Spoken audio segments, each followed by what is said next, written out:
आणि अखेर मराठ्यांचं वादळ हे मुंबईत येऊन धडकलंय। मनोज जरांगे आझाद मैदानाच्या दिशेने जाताना पाहायला मिळतात। हजारोंच्या संख्येने आंदोलक हे मुंबईत दाखल झालेत। जरांगेंना आज एका दिवसाची आंदोलनाची परवानगी देण्यात आली आहे। मराठा आरक्षणासाठी राज्याच्या कानाकोपऱ्यातून आलेले आंदोलक मनोज जरांगे पाटील यांच्या नेतृत्वाखाली पहाटे 6:15 वाजताच मुंबईत दाखल झाले, म्हणजे नवी मुंबईत दाखल झाले। आणि वाशी टोल नाक्यावरती आंदोलकांनी एक मराठा लाख मराठा अशा जोरदार घोषणा दिल्या। टोल नाका परिसर त्यांनी दडा आणून सोडला होता। हजारो आंदोलकांसोबत मनोज जरांगे पाटील हे मुंबईत दाखल झालेले आहेत। आझाद मैदानावरती ठिकठिकाणी पाणी साचलेलं पाहायला मिळते, कारण गेल्या 2 दिवसापासून सुरू असलेला प्रचंड पाऊस आणि पावसाच्या रिपरिपीमुळे ठिकठिकाणी साचलेलं पाणी आपल्याला पाहायला मिळते। ही दोन दृश्य, एकीकडे वाशी टोल नाक्यावर ज्यावेळेला जरांगे पाटील दाखल झाले तेव्हा एक वेगळा जल्लोष पाहायला मिळाला, कारण अर्थातच मुंबईच्या वेशीवरती ते दाखल झालेले होते। त्यानंतर दुसऱ्या बाजूची ही दृश्य आपल्याला पाहायला मिळतात आझाद मैदान या परिसरातली, ज्या ठिकाणी खरंतर थोडीशी गैरसोयच या इथे दाखल होत असलेल्या आंदोलकांची होतीये, कारण कोणतेही छप्पर या भागामध्ये नाहीये। मोठं मैदान आहे आणि याच आझाद मैदानामध्ये हे सगळे आंदोलनकर्ते दाखल झालेले आहेत।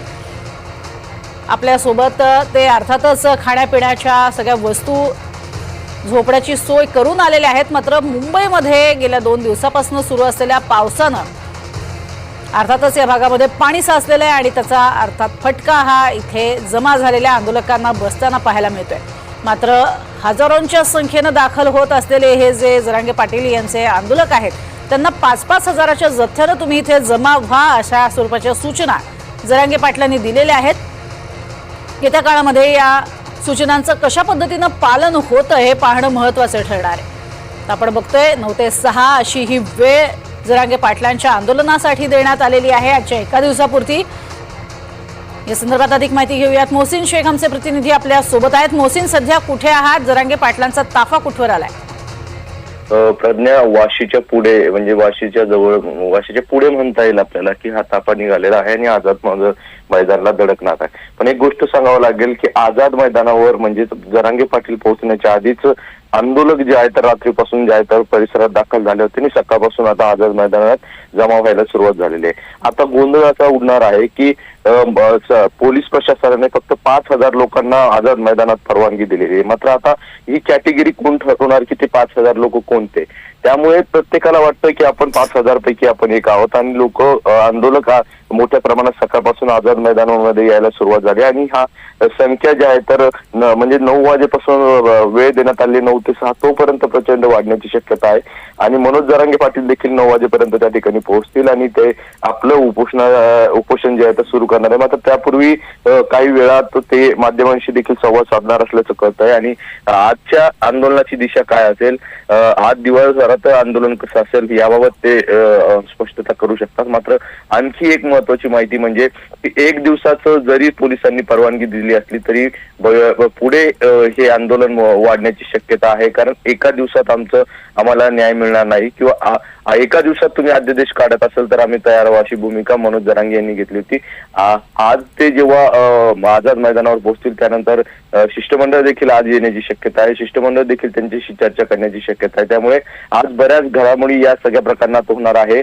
आता मनोज जरांगे यांची आजची उपोषणाला बसण्यापूर्वीची किंवा उपोषणाला बसल्यानंतरची काय भूमिका असणार हे पाहणं महत्वाचं असणार आहे। मात्र आता हा मुंबईत धडकलेला मोर्चा आहे आणि आता आझाद मैदानाकडे देखील वाशीहून मनोज जरांगे यांच्यासह जे आहे तर अनेक आंदोलक आता कूच करताना आपल्याला पाहायला मिळतात। अगदी मुळात जो मुद्दा उपस्थित केलात आपण मोहसिन, की 5-5 हजारांचा जथ्था याचं नियोजन करणं थोडंसं कठीण जाणार आहे। त्यात दुसरीकडे पाऊस प्रचंड पडलेला असल्यामुळे ठिकठिकाणी या मैदानामध्ये आझाद मैदानातच पाणी साचलेलं आहे, त्यामुळे थोडीशी गैरसोयच या लोकांची होताना पाहायला मिळते। याबद्दल तिथल्या लोकांचं नेमकं काय म्हणणं आहे, जमा झालेल्या ज्या आंदोलक आहेत त्यांचं नेमकं काय म्हणणं आहे आणि पूर्ण 9 तासाचं नियोजन नेमकं जरांगेंनी केलंय कसं?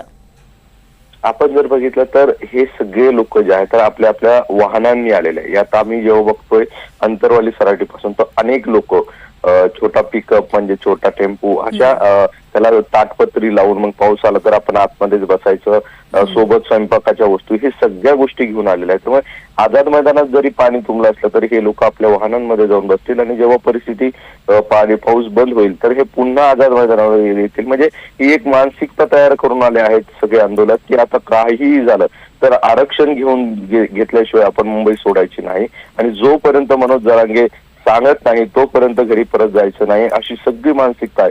खास करून यात आपण तरुण मोठ्या प्रमाणात आपल्याला पाहायला मिळतात. अनेक तरुण आम्हाला भेटत होते, काही तरुण तर अक्षरशः दुचाकीवरून या ठिकाणी पोहोचले आहे आणि सगळ्यांची मानसिकता आहे की काही झालं तरी मुंबई सोडायची नाही. त्यामुळे पाऊस पडला तरी खूप असा फरक पडेल असं वाटत नाही. गैरसोय नक्की होईल, पळापळ होईल, राहण्याची व्यवस्था अडचणी येतील, मात्र त्या पुढेही जाऊन हे आंदोलक मात्र मुंबई सोडावी अशा मनस्थितीत नाहीये.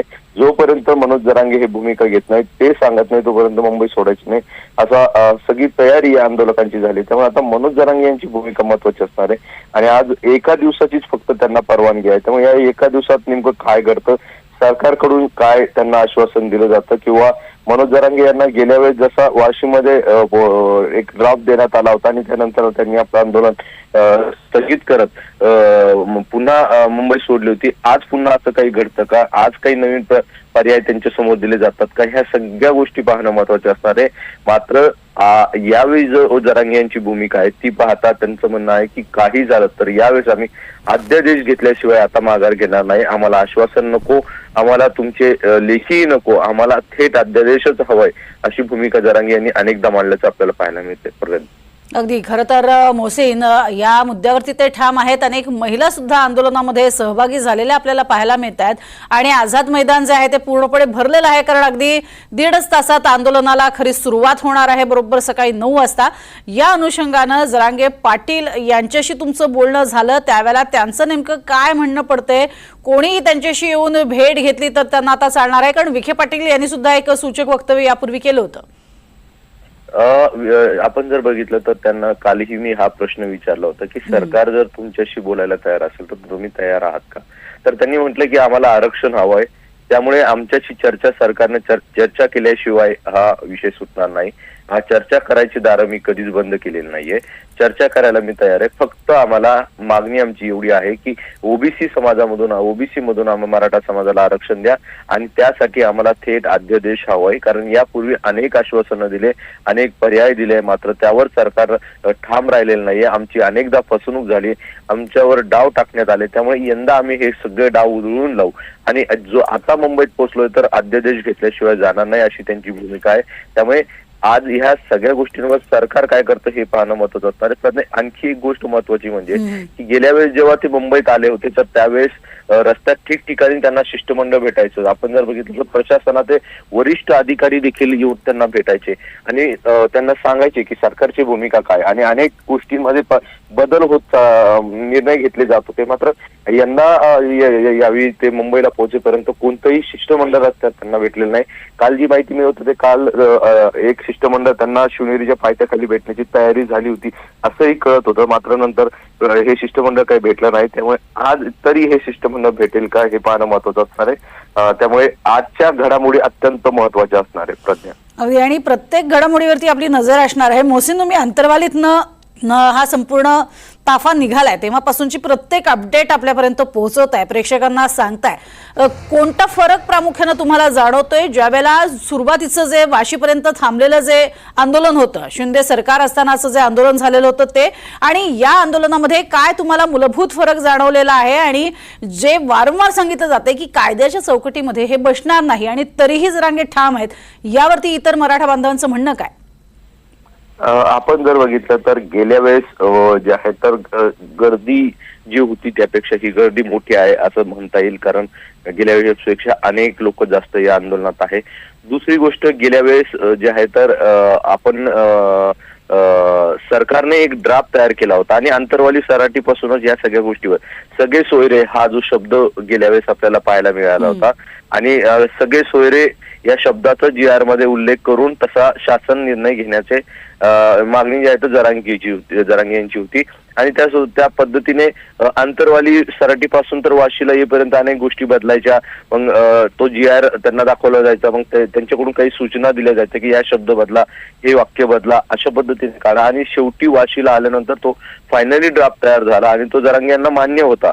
मात्र पुढे त्याची अंमलबजावणी झाली नाही असं जरांगे यांचं म्हणणं आहे आणि आमची फसवणूक झाल्याचं त्यांचं म्हणणं आहे. मात्र यावेळेस या आंदोलनात असा कोणताही ड्राफ्ट किंवा कोणताही शासन निर्णय सुरुवातीपासून तयार करण्यात आलेला नाहीये किंवा आंतरवाली सराटीहून गेल्या वेळेस वाशीला पोहोचेपर्यंत अनेक चर्चा व्हायच्या, अनेक अधिकारी भेटायचे, अनेक शिष्टमंडळ भेटायचे. मात्र यावेळेस वाशीपर्यंत पोहोचेपर्यंत एकही शिष्टमंडळ जरांगे यांना भेटलेलं नाहीये किंवा सरकारच्या बाजूने भूमिका मांडायला कोणी आलेलं नाही. त्यामुळे यावेळी जे आहे तर सरकारला देखील या सगळ्या गोष्टी करणं अडचणीचं दिसतंय. कारण जरांगे यांची जी मागणी आहे ती तांत्रिक दृष्ट्या आणि कायदेशीर पूर्ण करणं शक्य नसल्याचं सरकारकडून सतत सांगितलं जातंय. प्रज्ञा, नक्कीच तुर्तास धन्यवाद मोहसिन या संपूर्ण सविस्तर माहितीसाठी. एक महत्त्वाची बातमी समोर येते. NDTV मराठीवरती इनसाइड स्टोरी येते. जरांगेंची रणनीती, गनिमी काव्यानं आंदोलक मुंबईमध्ये एंट्री घेण्याची शक्यता आहे. पोलीस एका वेळेला हजारो वाहनांना प्रवेश देणार नाहीत, ही बाब अगदी सरळ आहे आणि म्हणूनच गनिमी कावा केला जाणार का? अधिक माहिती घेऊयात आमचे प्रतिनिधी राहुल कुलकर्णी यांच्याकडनं. राहुल, काय ठरलंय नेमकं? 5च वाहनांना आझाद मैदानापर्यंत जाण्याची परवानगी देण्यात आलेली आहे आणि भौगोलिक परिस्थिती पाहता सुद्धा इतकी हजारो वाहनं शक्य नाहीये. आणि काय रणनीती आता जरांगेंची? काल मी प्रज्ञा 25 मिनिटाची जी जरांगेंची मुलाखत केली त्याच्यातच अनेक गोष्टी स्पष्ट झाल्या होत्या. म्हणजे ही फार हुशारीनं असं म्हणणं आहे की आझाद मैदान देत नसाल तर दुसऱ्या मैदानाची आमच्यासाठी सोय करा. ही पहिली काल ब्रेकिंग बातमी आपण दिली की मनोज जरांगे पाटील यांनी अशी मागणी केली सरकारकडे की ठीक आहे 5,000 लोक ह्या आंदोलनामध्ये आझाद मैदानावरती बसतील, मग बाकीच्या लोकांसाठी सरकारनंच नवीन मैदान तयार करून द्यावं. मी विचारलं की हे कसं शक्य आहे? सरकारला तुम्ही आता असं काही लेखी मागितलंय का? तर नाही ना, आता ही सरकारची जबाबदारी. असं दिसतं आहे की काल मी जेव्हा शिवनेरीच्या पायथ्याशी होतो तेव्हाच हजारोच्या संख्येनं वाहन तिथे येत आहेत. आता आपले प्रतिनिधी राहुल कांबळेंना मी विचारलं वाशीतनं की किती वाहन आहेत त्यांच्याबरोबर, तर तशी तुलनेनं कमी आहे जी काल दिसत होती. याचा अर्थ असा की तो आता नवीन झालेला जो अटल सेतू आहे त्याच्यावरून बरीचशी वाहनं दाखल झालेली असावीत मुंबईमध्ये. आता काही वेगवेगळ्या वर्तमानपत्रामध्ये प्रकाशित झालेले फोटो जर बघितले आपण तर CST वरती लोकांनी आश्रय घेतलेला आहे. म्हणजे जरांगे जे काल मुलाखतीत म्हणत होते की जिथे तुमच्या वाहनाची सोय केलेली आहे तिथेच आंदोलन करा. आता माझ्याकडे 3 इनसाइड स्टोरी आहेत. एक, मनोज जरांगे पाटील यांची रणनीती काय, कालच्या ह्या मुलाखतीवरून केलेलं मी आकलन. जे सरकारमधनं मला कळालेलं आहे त्यातनं सरकारची रणनीती काय आणि पोलिसांची रणनीती काय. जरांगेची रणनीती जर आपण बघितली तर पोलीस एका वेळेला हजारो वाहनांना प्रवेश देणार नाहीत, म्हणून मग जरांगेंनी ज्यावेळेला ते तिथे शिवनेरीच्या पायथ्याशी होते तेव्हाच अनेक वाहनं मुंबईच्या दिशेने आलेली आहेत. ही एक रणनीती असू शकते. माहित नाही की ती अशी ठरवून केलेली रणनीती आहे त्या लोकांनी स्वतःच मनाने केले. का मला ह्या क्षणापर्यंत कालपासून आपण म्हणतोय ना सरकारकडे याची आकडेवारी आहे ना जरांगेकडे आकडेवारी आहे की नेमके किती लोक आजच्या आंदोलनात वाहनासह येणार आहेत. त्यामुळे ही एक रणनीती आहे की आधीच वाहनं येतील. 500 वाहनं आणि 5,000 आंदोलकांसह जरांगे आझाद मैदानावरती प्रवेश करतील, ते काल त्यांनी मुलाखतीत सांगितलं. उर्वरित मराठा आंदोलक मुंबईत इतर भागात वाहनांनी जाऊन कोंडी करतील अशी रणनीती असू शकते.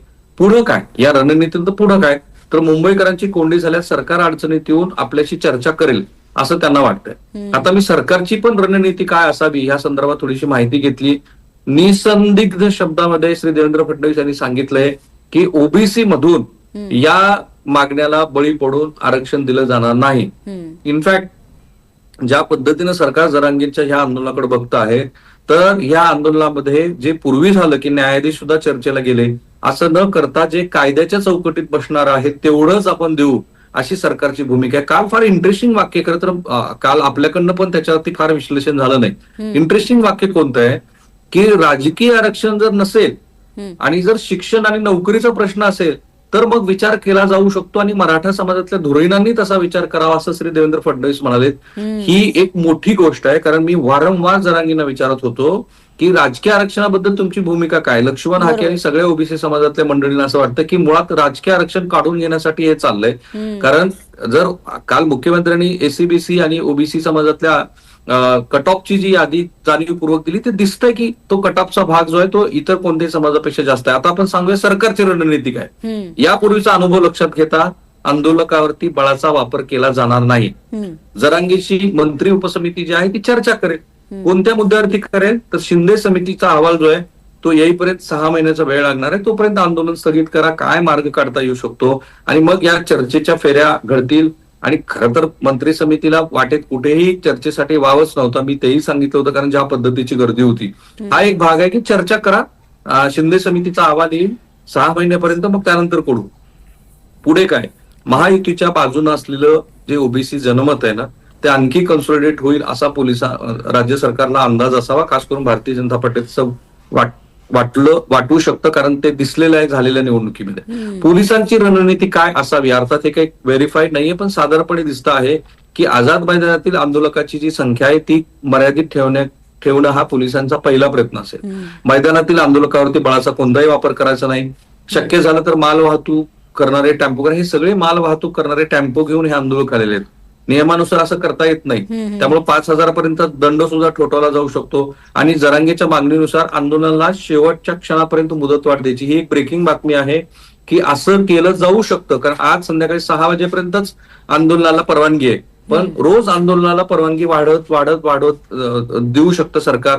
आणि पोलिसांचा सगळ्यात मोठा प्रयत्न काय असेल तर मुंबई शहरातील काही रस्ते वगळता अन्य कुठेही वाहतुकीची कोंडी होणार नाही हे बघायचं, कारण हायकोर्टाने तसं सांगितलेलं आहे. तर जरांगेंची रणनीती, सरकारची रणनीती आणि प्रशासन म्हणून पोलिसांची रणनीती, ही जी इनसाइड स्टोरी आपण एनडीटीव्ही वरती सांगतो ती फार महत्वाची आहे. कारण पहिल्या दिवशी जी काही चर्चा होईल ती ह्याच मर्यादेमध्ये होईल. जरांगेंचं जे म्हणणं आहे त्याच्यात एक महत्वाचा भाग आहे प्रज्ञा, ते सगळ्यांनी आता लक्षात घ्यायला हवं की शिंदे समितीची काल त्या संदर्भातली जी बातमी आपण सांगितली होती की शिंदे समितीनं अंतरिम अहवालामध्ये असं म्हटलंय की ज्या नोंदी आहेत त्या नोंदी वैयक्तिक नाहीयेत. ते पुन्हा पुन्हा सांगायला पाहिजे की कुणबी ह्या ज्या नोंदी आहेत त्या अनेक समाजाच्या समाज घटक म्हणून आहेत. म्हणजे ब्राह्मण कुणबी, लिंगायत कुणबी, माळी कुणबी, मुस्लिम कुणबी, मराठा कुणबी, याच्यावरती सरकार ठाम आहे की ह्या नोंदी म्हणजे निजाम राजवटीतल्या असतील किंवा कोल्हापूर राजवटीतल्या असतील किंवा साताऱ्याच्या ह्याच्यातल्या असतील किंवा ब्रिटिश काळातल्या असतील, या वैयक्तिक स्वरूपाच्या नोंदी नसल्यामुळं केवळ एका समाजालाच अशा पद्धतीनं आरक्षण देता येणार नाही. मी हा प्रश्न विचारल्यानंतर जरांगेंचं असं मत आहे आणि ते इतर समाज बांधवांना मान्य होईल का ह्याच्याबद्दल पण चर्चा होऊ शकते. ज्यांच्या कुणबी नोंदी आहेत, मग त्यात ब्राह्मण असू दे, लिंगायत असू दे, मारवाडी असू दे, तेली असू दे, कुंभार असू दे, त्या सगळ्यांना आरक्षणाचा लाभ द्या, ही दुसरी मोठी ब्रेकिंग बातमी आहे. एक, मैदान वेगळं उपलब्ध करून द्या. 2, सगळ्या समाजातल्या घटकांना तुम्ही कुणबी म्हणून प्रमाणपत्र द्या. अशा 2 मोठ्या माहिती किंवा इनसाइड इन्फॉर्मेशन ही कालच्या जरांगे यांच्या मुलाखतीतून आली. आपल्याकडं तो पहिला 10 मिनिटाचा जो भाग आहे मुलाखतीचा, त्याचं विश्लेषण जरी आपण केलं तर लक्षात येत आहे की जरांगेचं नेमकं काय म्हणणं आहे आणि सरकार सुद्धा या पातळीवरती काय करू शकतं. राहुल, सगळ्यात महत्वाचा मुद्दा जो तुम्ही मांडलात की मुख्यमंत्र्यांनी केलेला उल्लेख शिक्षण आणि त्याचबरोबरीनं केवळ शिक्षणासंदर्भात